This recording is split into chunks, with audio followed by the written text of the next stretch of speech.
Viral di media sosial Telegram pada Sabtu 13 Januari 2024, sebuah video yang memperlihatkan momen saat Komandan Tank Ukraina memilih untuk hidup saat kendaraan militernya diserang.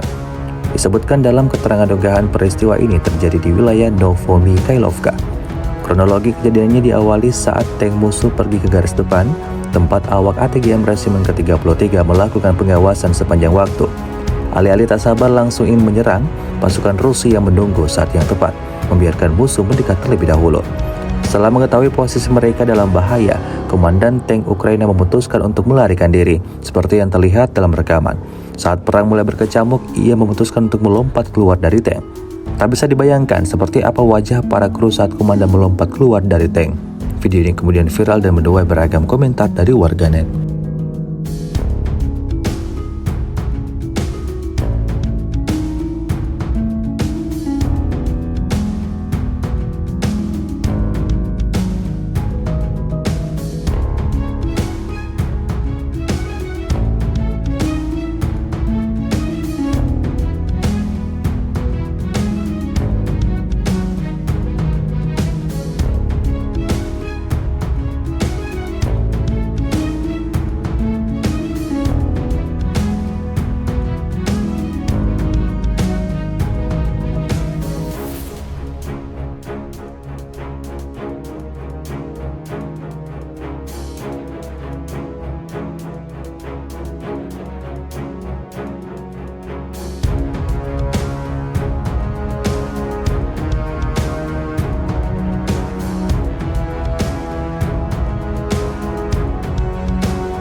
Download Tribun X sekarang, menghadirkan lokal menjadi Indonesia.